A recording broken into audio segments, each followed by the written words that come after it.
Hi, hello everybody. I'm in a little bit of a tiz-was today. I'm a bit like, wah. So I hope you're all a little bit calmer than I am. I had a call about, 7 minutes ago for Chanda asking us to do them a massive favour and do another show for them. Very, very close to our next shows. So I've just had a little bit of a panic in, why am I doing this to myself? And then, why would I not do this? So, yeah, my brain is in about 15 different places at the moment. So this is going to be my little bit of calm, my little bit of, right, okay, gather your thoughts, do a little bit of sewing and calm down, because like that. We've had a delivery, so I thought I'd start. I'll start by saying hello. Who's there, Al? Anybody there saying hello to me? We got Kate, Jean, Sheila, Carolyn, Anne. Oh, lovely. Lots and lots of you. Hi, everyone. We had a delivery come in, and I thought I'd show you, because it's pretty, and it's spring-like, and it makes me feel like summer, and all these horrible grey, nasty, wintry days. It brings me joy. It does. So, it's a brand new range from Moda, called Solana. I think that's how you pronounce it. Solana. S-O-L-A-N-A.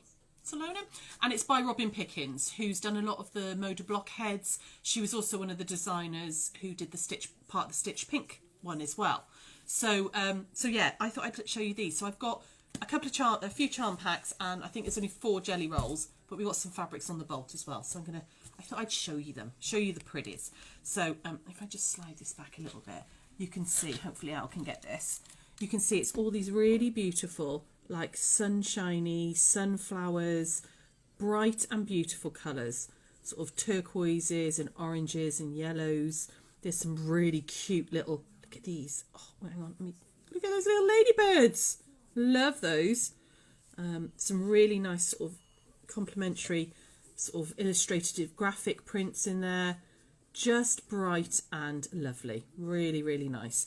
So that's the charm pack, which will be $12.95. Obviously, they're not on the website yet, but they will be hopefully by the end of the day.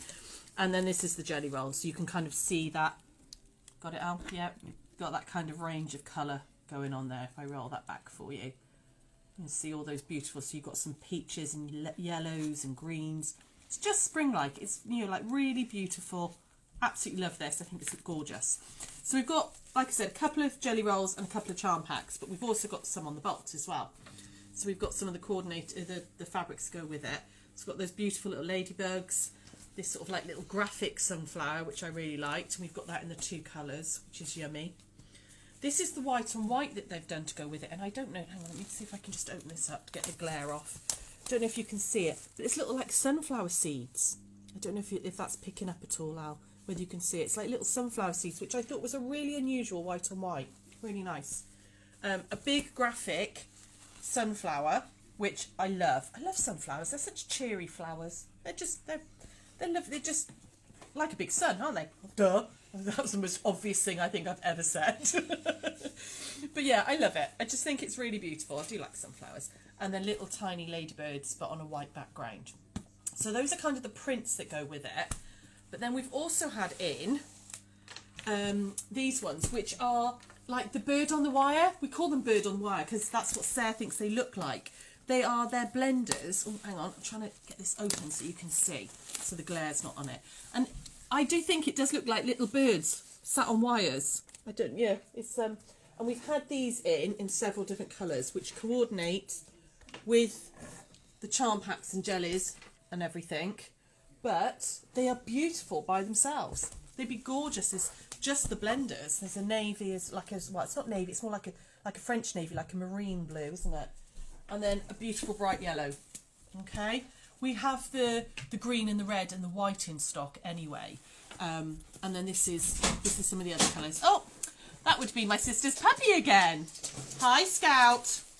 He's only here this week while she starts a new job. But yeah. He doesn't like to be locked out of a room.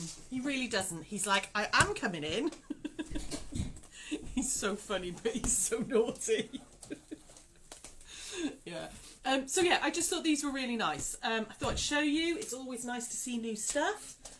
So while I get these back out of the way, anybody there, Al? Anybody saying hello? Anybody got any comments? Who's there? Just so I get these out of the way. Pamela says, hello, Scout. Yeah. He hasn't eaten my coat yet, not like poor Fiona was saying yesterday. Ate her brand new coat. Oh, he hasn't eaten it. Actually, to give him his due, he doesn't chew. Well, he destroyed a sock yesterday. It was only a sock. But he's not a massive chewer, which is good, but he's just a busy boy. He's just a busy boy. And he likes to be loved. He wants to be with people all day. Luckily, the boys are about, so they can help. So that's a new range anyway. Any other questions or anything there, Han? No? There's a bunch more hellos, some lovelies, gorgeouses. Cool. Yeah, fab. Alex is filming today for me because Josh is busy applying for jobs. So Al's filming for me today. What are we doing? We are doing... So we're going to do some... We're going proper old school. We're going to go right back to kind of where patchwork really started to become popular. And we're going to do some traditional American patchwork where you cut paper templates. You can cut template plastic as well. Or you can cut freezer paper, but I'll go through that. It is a hand technique. It is a hand sewing technique, but you can do it on the machine. And I'm going to show you that as well. Okay, well, hopefully we'll get to that bit, but I'll show you that as well. But you can do it on the machine. But I thought we'd start with the traditional, okay? We've done a lot of like more modern stuff and more machine sewing. So this week I thought we'd have a little bit of a throwback. And we did English paper piecing yesterday, so we're going to do American piecing today, okay? Now, you guys have all seen this quilt before. I've talked about it. It's my oldest work in progress. It's huge, hence why it's not very nicely out. I just had to try and get it up there. It's also, I mean, it must be 5-6 years old. This was all done with hand piecing, okay? And it was kind of the first time I'd done a little bit when I very, very first got 15-16 years ago, when I first started patchwork. My first patchwork tutor was very old school, and she taught us with, cutting out a paper template and using that. But all this was also done all by hand. It's still being quilted because it doesn't come out very often, but I will finish it one day. It was all done by hand, and it's all done with traditional patchwork. So I thought we'd use that pattern, one of these patterns. We're actually going to, I don't know if you can see it. We're actually going to do this one here, okay? I don't know if Al can get in that far. We're going to do this one here, or we're going to do some of it anyway. I'm going to show you how you look at patterns and put them together. But any of these that are pieced, not this one because this is a plique one, but any of them that are pieced, like this one here and this one here, this is all done in the same method, and I'll kind of talk you through some of the more complicated ones, but I thought I'd go through a simple one with you. So, hopefully you're ready. I'm going to shut up. Well, not obviously totally shut up. Let me just grab all these bits over with you. You might have seen in magazines, or if you get an old book or something out of the library, or you've been given some old patchwork and quilting books, a lot of the patterns, like nowadays, we would look at this pattern, okay, which is the one I was saying we're going to have a little look at, and we would expect a cutting list. We would cut a 2.5 inch square, and we'd make a flying geese, and then we'd cut, what's that going to be, a 4.5 inch square. We would expect a cutting list, and we'd cut it with our rotary cutter, and we'd machine it all together. Something like these ones, you can't do that with. You can't necessarily do these with cutting instructions and pieces. They would be broken down, wouldn't they? You'd end up having, you'd sew this piece to this piece and everything, or it would be done by maybe paper piece, English paper piecing type feel, okay? Any of these ones. But by doing this method, you can do quite complicated designs without having to rotary cut everything. So I thought we'd have a little go at how to break down a traditional paper pattern. Any questions or comments so far, Al? Anybody there? No? No? Okay.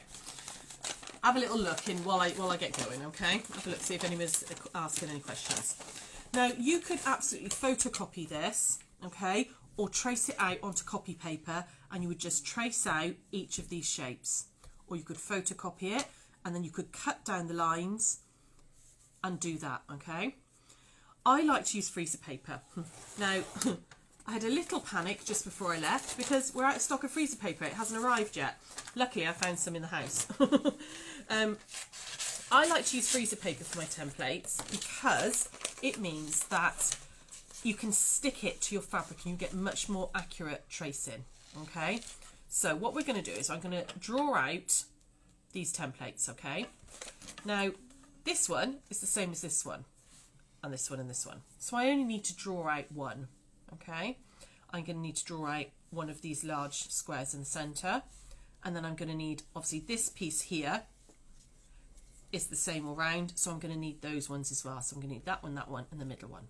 All right, so on my freezer paper, I'm literally just going to, and I'm hoping you can see it. I can see through the freezer paper quite easily. I'm not sure if you're going to see it on camera, but I can see quite easily through, and I'm just going to draw out those shapes. Okay, so while I'm drawing, ladies, talk to me. What's everyone saying? Anybody done traditional paper piecing like this? Have any of you done American patchwork? Did you all see Sheila's quilt, the Passacaglia quilt, yesterday? I popped it onto the Gigglers page and it's just stunning, absolutely stunning. Okay, so with the freezer paper, I've got the shiny side down. I'm drawing on the paper side. Okay, I'm just going to draw out these shapes, and I'm going to show you how we do it with a paper pattern. Al, any questions there? Any comments? There's one from Christine saying, I think there's a problem with Facebook Live today. I am not seeing any comments. Oh, you're getting comments though, are you, Al? They're coming through, yeah? A couple, yeah. Yeah? Okay, let me just grab another little piece of freezer paper. Okay.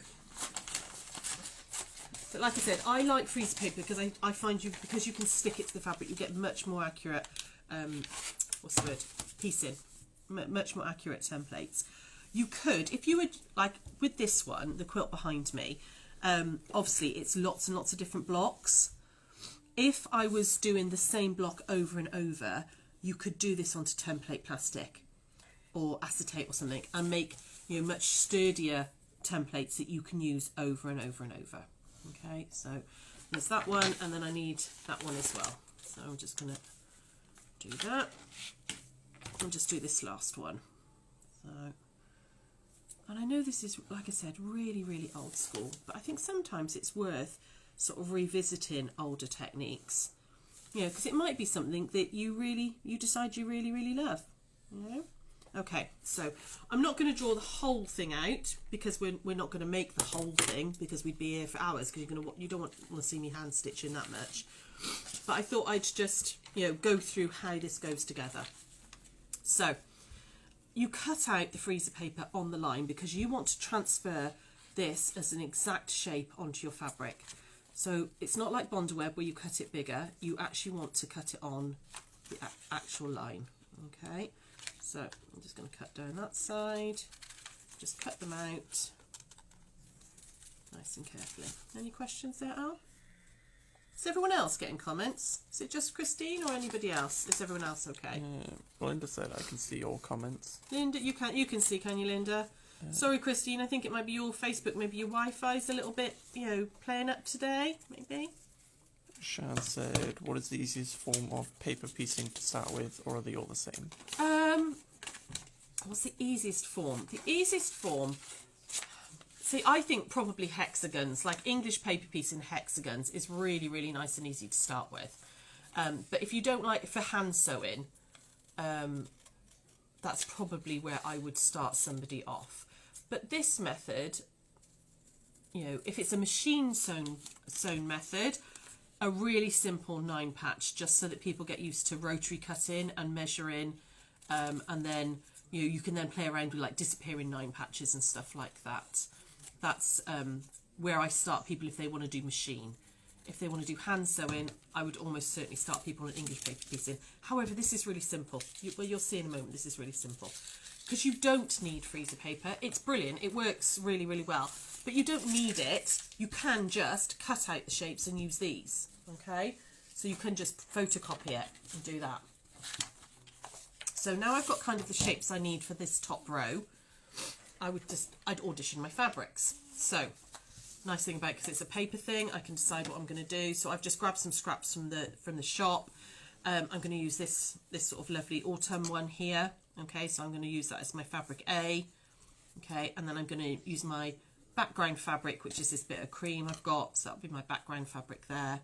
Okay, and then I might do the black in the centres, which would be my B fabrics. Okay, again, you could do little squiggles and colour them in if you want. You're tired there, Al? Okay, so again, looking at my pattern, I'm thinking, right, so I need the large triangle to be my background fabric.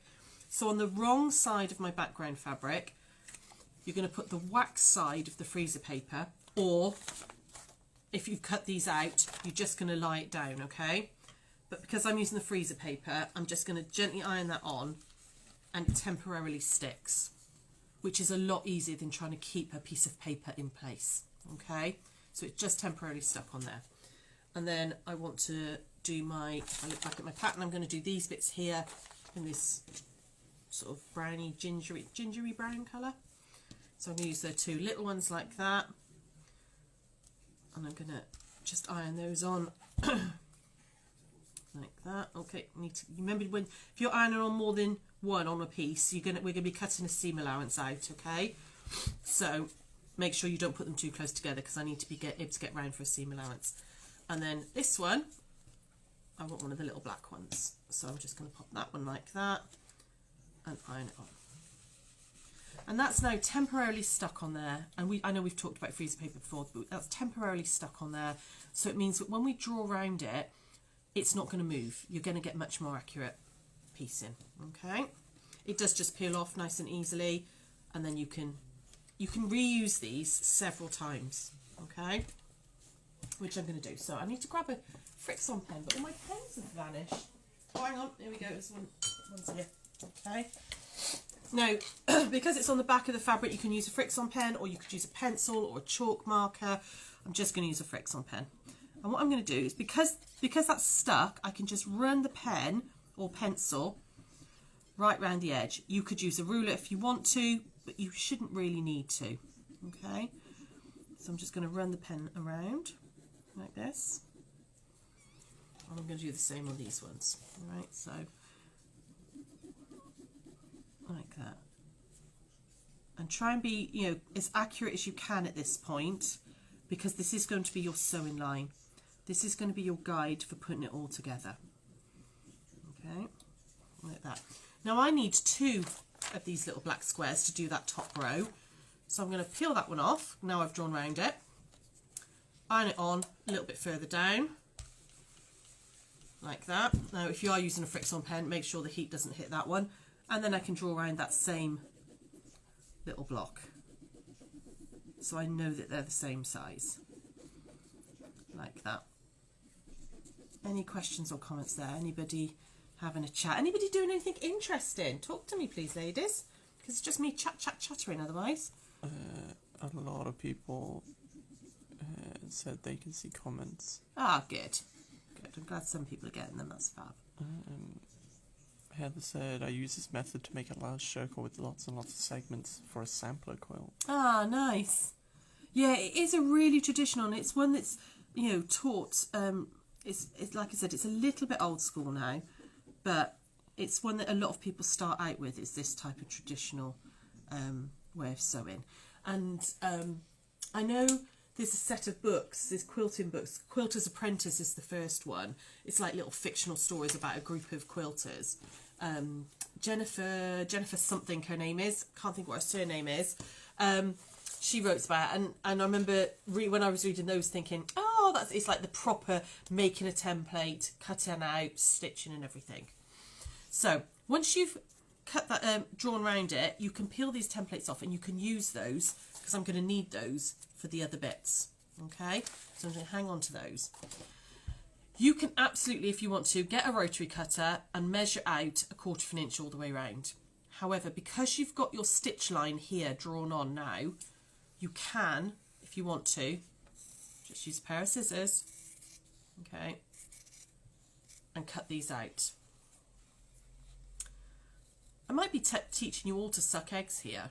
you know, because I imagine that a lot of you might have done this already, but I just thought some of you may not have, so we'll have a go. Who's done this? I know Heather's just said she's had done that. Okay, so I've just cut that out a bit bigger. I'm going to do that on all of them, okay, just so I've got those pieces to do the first row. So I'm going to take those ones off and hang on to those because I can reuse them. And then I'm just going to cut this out bigger. Anyone else there having a chat?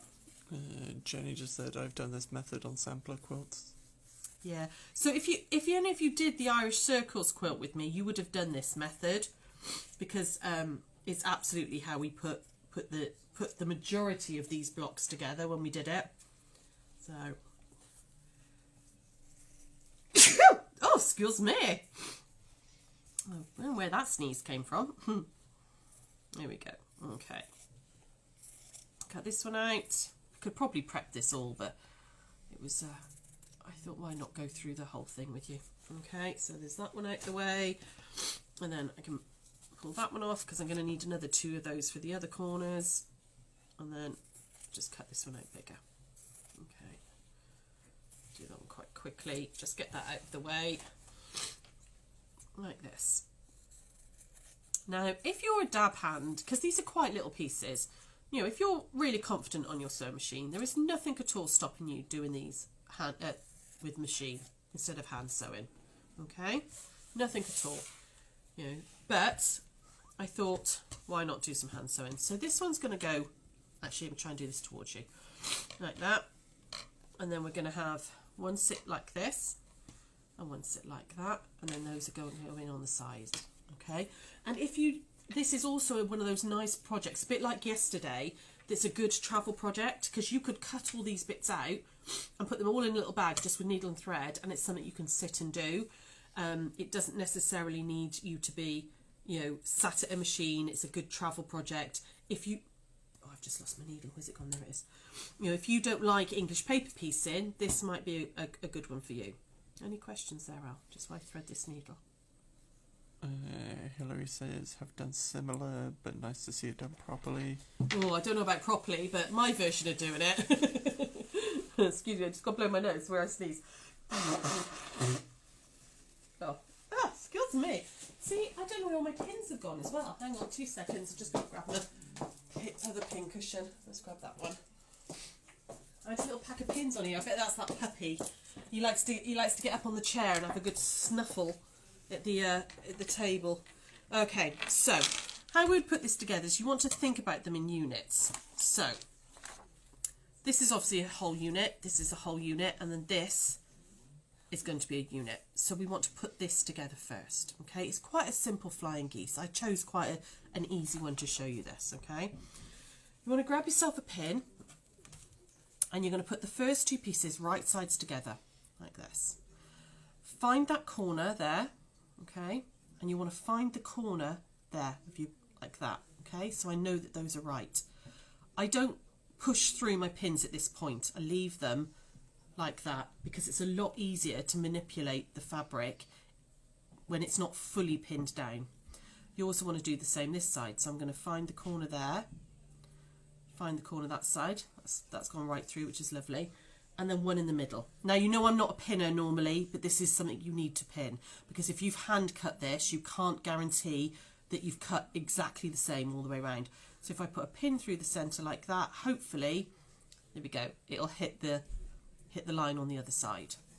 Once I know that that's right, I would then tuck my pins through and make sure that, oh, there we go, that it's nice and secure. And we're going to just stitch down that line there, okay, that drawn line. Now, you could do that on the machine. You could absolutely do this on the machine if you want to, but you don't have to, okay? So I'm going to start with a little back stitch at the beginning, okay? So I've gone through on the very corner like that. So I'm just doing a little back stitch or a little lock-in stitch just at the very beginning, just to secure my thread. I like to go back through the loop to make a little knot and secure it. And then we're going to do a little running stitch all the way down this line, okay? I tend to do sort of 2 or 3 little stitches like that. They're not massively small, they're not massively big, okay? Just a nice even little stitch. Pull through, I tend to then do a back stitch. I just think, so instead of carrying on further, I just go back a little bit and come up further and rock, well, kind of rock again to do my running stitch. It just stops it. If for any reason the thread did break, it stops the whole seam coming in because you've got that little back stitch there. It also stops any gathering as well, because it can't gather right the way back up. If you were to pull, it'll only gather a little bit because I've got that back stitch. Okay, again, do a little back stitch like that, and then down to the end. Now, because I've used a Frixion pen, I'm not going to iron this. I'm going to finger press it. If you use a pencil, which is absolutely fine to use a pencil, but just make sure it's quite a hard pencil. If you use a soft lead, it will smudge because of you handling it, okay? And then you end up with pencil marks all over your fabric. Or you could use a water-soluble pen or pencil, or a chalk pencil, just a marker that's not going to damage your fabric in any way. And then just a little back stitch just to finish. Now, I'm not obviously going into the seam allowance. I'm just sewing. Oh, let's get rid of that pin because I get my thread caught over it because I'm folding it at an odd angle. Back through, back through the loop, and just pull down to knot off. Okay, I can then just snip my thread. And then, as always, as you do with any quilting, I'm going to finger press it to the dark side. So I'm just going to flip that open like that and give it a good finger press. Like that. I used a Frixion, so I don't want to put the iron on it because these lines would vanish and then I'd have to iron the template back on and redraw it. Okay, so that's my first seam done. Then obviously going to build the other half of the flying geese. I'm going to put this one on this side like that. Do exactly the same. So because this is folded out, I want to put my pin through here like that. Okay, find that corner and then find the corner of this one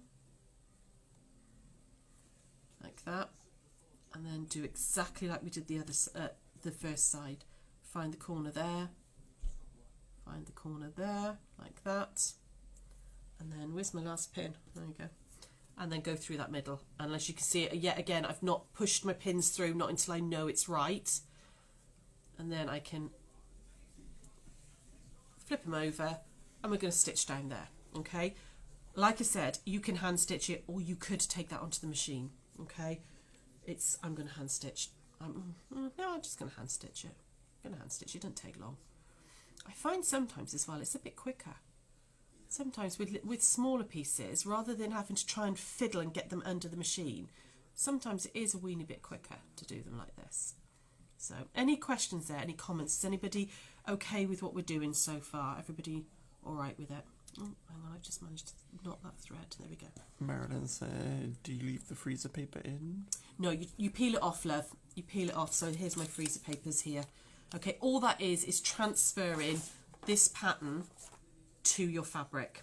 Okay, that's all it is to give you an accurate transfer over. So you just use it as, like I said, you could just use the copy paper. I could have cut these up and just traced around these. I just happen to like freezer paper. I think it gives, because it sticks to the fabric, it works better, I think. Or I could have traced them. Oh, there's somebody at the door. Al, could you just have a little look just while I'm going down this line, because I don't know who's there, who's answering the door today. So I'm doing just a couple of little running stitches, and then we're going to go a little back stitch, and then running stitch all the way to the end. Okay, and then a back stitch and just finish off like that. Okay, now sometimes with these patterns you'll get Y seams, but we have done Y seams before, so I'm sure you'd be all right with it. If anybody wants this particular block, drop us a message and I will send you this block. I can't send you all of them because there's like 57 blocks, but if anybody would like this little block just to have a little go at, I'll scan it in a moment and I can email it over to people. Okay, so there we go, I've done that one, and there's my little flying geese. So you can see I've got that 1/4 of an inch allowance at the bottom. That's naturally come because of how the template works. And then we would do exactly the same. We would add these ones on. So I would line these ones up, go through corner to corner. See, I've not hit the corner there, so I just want to take that out, find the corner like that. Move the dog ear out of the way just for the moment and find that corner there. Find that corner. Honestly, I'm not quite there. It's just, where's the corner? There it is there. Okay. And you can see where I roughly cut them out, how this one's bigger, which is why you want to use your pins and go through your pencil lines. There we go. Okay, and then I would stitch down that one exactly the same. You know, little back stitch to start, running stitch, back stitch, all the way down. Okay, I'm just going to pin that one for now just so you can see, and then that would be folded back like that, and then the other one would go on the other side like that. Again, exactly the same method. And that's the first row done. Okay, so you can then use these same pieces that you cut out to do your next ones here and here. That was an applique on the front, that one. You wouldn't piece that circle, you'd applique that on. Okay, I don't know if, again, if you can see just on this one here, it's not a very standouty fabric I've used, but I've just needle turned that one on. Okay, so I did my bits there and then needle turned. Okay, and you would do them in rows just like we do with any other block, and then put those rows together. Okay, any questions there before I move on to a slightly more complicated block? No? Linda said, I thought it'd be easier to backstitch running stitch. I thought it was all backstitched. Running stitch is easier. Yeah, no, you don't need to backstitch. If you come up to me a minute, lovely. If you don't need to backstitch the whole thing. That's real overkill. Literally just a couple of little running stitches and one backstitch. 2 or 3 running stitches and a back stitch. Though you don't even really have to put those back stitches in. You could just running stitch all the way along and knot off on the ends. But I just find that little back stitch now and then makes the seam a little bit more stable. And if the thread did break, it's not going to just unravel or gather up. You've got like little stoppage points then with those little back stitches. So yeah, nice and easy. But it's really how kind of patchwork, particularly in America, started. You've got Manx patchwork that we've talked about before, which is the oldest form of patchwork that they've really found, which is obviously from the Isle of Man, and we've done tutorials on that. You've got English paper piecing, which we did yesterday, which is our kind of British oldest type of hand sewing. And then this, what they call American patchwork, or paper piecing, it's sometimes called, which is very confusing when you've got English paper piecing, and then foundation paper piecing. Why they couldn't have come up with some new names. I think that's why a lot of people call it American patchwork, which is this simple templates hand stitching method. Okay, if you wanted to go for something more complicated, say like this one, because of time element, I'm not going to actually stitch this one, but I can talk you through how you would break something like this down. Okay, this one, you can see on this pattern, you've got A, B, C and D and D. So I would trace out the 4 elements, okay, and you need that for all of them. So B, you've got 1, 2, 3, 4 of them. C, you've got 1, 2, 3, 4 of. D, you've got 8 of. Okay, with this one I would start by making this unit here. So if you've got old books, or if you're interested in this technique and you start looking at patterns, this is how you kind of look at it. There were very few instructions with this quilt. I had to make the blocks and learn a lot from this when we were doing the Irish circles. But I would do exactly the same. I would stitch one of these sort of quarter skirt circles in first and fold out, and then I would do this one here, okay, and I would do that 4 times, 1, 2, 3, 4. So you've kind of got that. I would then stitch these ones to that center one there, okay, before then stitching this one in, and this would absolutely be a Y seam. So you would stitch down to the point there, you'd move all of the dog ears out of the way before stitching back up like that. Okay, so hopefully that makes sense. If anybody wants to do more of this, please do say, okay, please do comment and say, actually, yeah, let's have a go at a much more complicated one. But I thought we'd start with something mega easy. Okay, go back to like the origins of patchwork and start with, you know, mega easy little one. But there's lots on here that work like that. Okay, and it does depend on what fabrics you put together, on how things look different. So this one here that I was just talking about is this one here. Okay, and I used all the same fabrics with a little orange circle in that one. Like I said, my colour choices are a little bit obscure at times. I'm trying to find two that are the same. Are those? No. I'm trying. There's a couple where there's doubles on here. I'm trying to find two the same. Is that one in that one? That blue star. That blue star and there. That blue circle behind you? Is that the same? That one? Or are those different? No. Trying to see, I can't see two the same. I know there are two the same on there. Oh, there we go. I can't get that one because they're right at the bottom. But oh, there you go. I can see two. So this one here, I don't know if I can get this one here, mint green one. It's actually upside down. I've hung the quilt upside down by look because the heart's the wrong way around. But you can see it's got these sections which were pieced first, and then I added in the quarter circles before appliquing on. That's that one, and this one here is also the same block, but done in different colours. It gives it a totally different feel. Okay, so you can play around with fabrics. You can play around with them, and you know, but that's kind of not what I diverted there. Diverted to something else. Talking about colour theory then. But what I wanted to show you today was that traditional American patchwork. And it's how almost all Amish quilts are made. They're all done this way, all done by hand as well, with paper templates that a lot of them have, you know, paper templates that have been handed down for years and years and years and years that they use over and over and over. So things are very, you know, very traditional. Any questions or comments about that little technique? It's nice and easy. Nice, easy one to start with. Linda and Heather said yes to a more complicated one. Brilliant. I'll put that in maybe, you know, in the next couple of weeks. We'll look at maybe we'll do one of these circle blocks, and I can show you how a couple of different methods of how to like needle turn or gather turn the circles as well. But we'll have a look at some of the more complicated ones and put one together, because this one was very simple, but a nice place to start if you've never done this method. It's a nice easy little one to do if you've not tried this before, because it doesn't take a lot of getting used to, but it's different to just cut in those 2.5 and doing it all on the machine.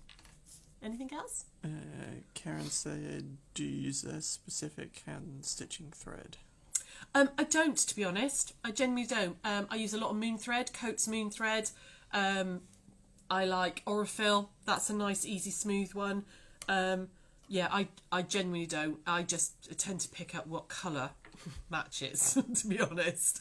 I'm not an overly... I know a lot of people get very precious about their threads and stuff, but no, I hand quilting thread is for hand quilting, but any general purpose thread is absolutely fine, as long as it doesn't snap too easily. You know, don't use tacking thread, but any sort of a Gutermann or a Metler or a moon thread, absolutely fine for this. So.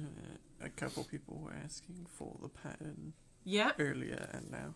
Okay, guys, if you'd like the pattern, can you drop us this one? Okay, drop us a Facebook message with your email address, and I will scan it and email it over to you. Okay, we haven't got any freezer paper in stock at the moment, but it should be in on Friday, hopefully, or Monday at the latest. So we will have someone soon. But like I said, you don't have to use freezer paper. You can just print this out a couple of times and then just cut out the elements you need. Okay, so, or make it out of template plastic. So, any other questions there? There's a bunch of thank yous. That's all right, my pleasure. I'll get these new fabrics onto the website. I'm going to go... I've calmed down a little bit now. A nice little bit of sewing. I've calmed down. So I'm going to go into organisation mode now. So sorry, Sir. And see if I can sort out this at the Hachanda show. And I'll see you all on Monday. Sarah's back tomorrow with her flashing and slashing. Flashing and slashing. Is that right? Yeah, flashing is... Oh, I can't get my words out. Flashing and slashing. That's what I'm trying to say. She'll be back tomorrow at 1 to show you that technique, which is really cool. I like it. I like it a lot. And I'll see you on Monday. Have a lush weekend. See you soon. Oh, actually, sorry, just before I go. Sorry, ladies, just before I go. If you want us to touch on any technique, or you've seen a block that you want to do, or a project or anything, Marilyn sent us a really lovely suggestion yesterday, actually, which we're going to do a 1 o'clock on. So yeah, if you want us to go through anything, drop us a message. Drop us a message. Either email us or put a Facebook message on, and we will try and get it in the schedule over the next few weeks. Okay? So yeah, cool. Have a lovely weekend. I'll see you on Monday. Bye.